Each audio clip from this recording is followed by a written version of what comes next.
Il y a 2 ou 3 faits qu'il nous faut établir avec certitude afin que les jurés puissent rendre un verdict équitable.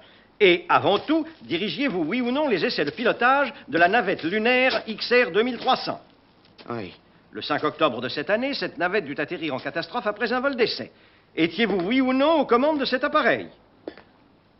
Oui, mais je n'étais pas... De plus, monsieur Crochet, n'est-il pas attesté que ce crash fut la directe conséquence de votre incompétence? Non!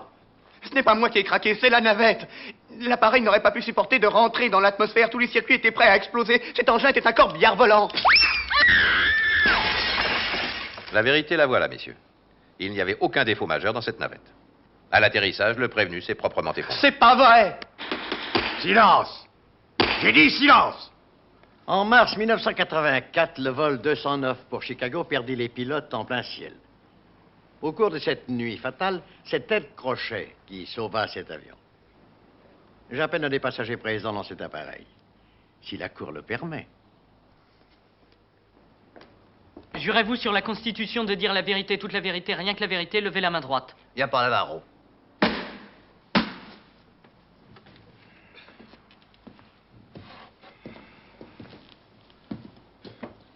Voulez-vous dire à la Cour, en vos propres termes, comment s'est passé ce vol?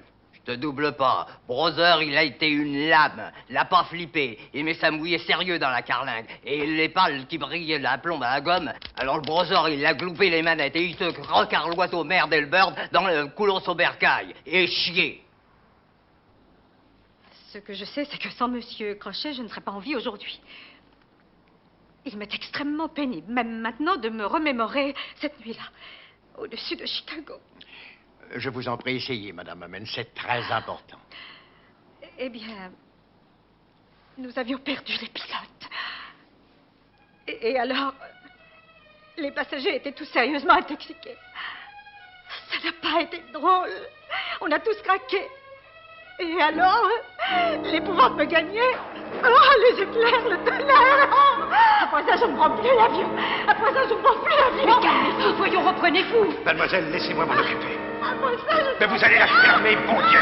Et reprenez-vous. Calmez-vous, calmez-vous. Vous auriez mieux d'aller vous asseoir. Et laissez-moi. Non, mais dites-moi. Du calme, hein. Vous allez me chier ou non? Docteur, on vous demande au téléphone. Vous allez vous calmer à la fin. Prenez toujours celle-là. Calmez-vous, reprenez-vous l'esprit. Après ça, je ne prends plus l'avion. C'est très important, madame. Après ça, je...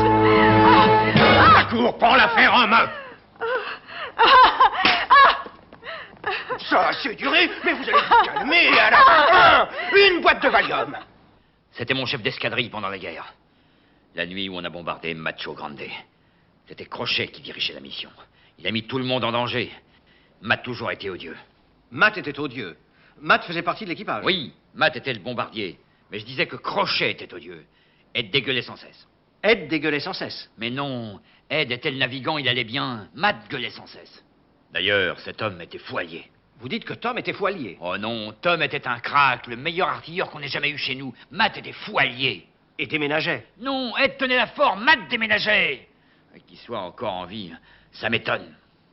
Sam et Tom sont encore en vie? Non, ils ont trouvé la mort. Le mois d'après, c'en était fini d'eux. Fini sur le Macho Grande? Non, je crois que j'en aurais jamais fini avec le Macho Grande. L'horreur que j'ai vécue me colle à la peau. J'étais vraiment éprise de Ted. Nous n'arrêtions pas de rire, sans arrêt. On avait des fous rires, on s'amusait. Des fous rires, on riait aux larmes. Est-ce que ça vous est déjà arrivé d'avoir le fou rire? Oui, ça m'est arrivé. Puis les choses commencèrent à aller moins bien. Il avait une obsession pour cette navette et c'était terrifiant. Ça m'ennuie de dire ça, mais il veillait toute la nuit quand nous étions couchés. Et c'est alors que les vrais problèmes ont commencé. Vous pouvez être plus précise. Oui. Au début, sexuellement parlant, c'était entre nous deux une expérience merveilleuse. Il me caressait si tendrement. Il avait de ces gestes. Il déboutonnait ma robe de chambre. Et alors?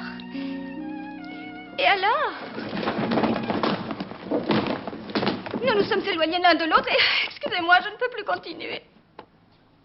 La Cour recommande, compte tenu des circonstances, de soumettre M. Crochet à un examen psychiatrique approprié. La Cour appelle le docteur Franklin Stone. Docteur, veuillez donner au juré votre impression sur M. Crochet. Absolument pas. Je suis psychiatre et je ne fais pas dans l'impression, monsieur. Bien sûr. Et à votre avis, docteur, peut-on dire que Ted Crochet était apte à diriger cette navette? Le prévenu souffre d'une forme de stress psychologique chronique et s'il est placé dans une situation dangereuse, il peut arriver qu'il craque. Qu'il craque. Qu'il craque. Il peut présenter un réel danger pour son entourage, ça ne fait aucun doute. Un traitement s'impose. Monsieur Crochet, après l'audition de ce témoin, la Cour ordonne que vous soyez placé dans un établissement spécialisé tant que vous ne serez pas apte à reprendre votre place dans la société. Mais c'est injuste, c'est un coup monté. Silence, Je suis silence. innocent, tout le système électrique J'ai de dit cette silence. navette faisait court-circuit. Gardez la C'est pause, une s'il vous honte. plaît. Laissez-moi vous expliquer. L'appareil était trafiqué. Votre Une honneur. photo pour le Daily News. Voilà. Je vous revaudrai ça. Photo. Non, c'est pour son bien, Hélène. J'étais sûr d'avoir raison et que c'était eux qui se trompaient. Maintenant, je ne suis plus sûr de rien. L'histoire ne s'arrête pas là, mais vous devez en avoir assez entendu. Je ne vais pas continuer ad vitam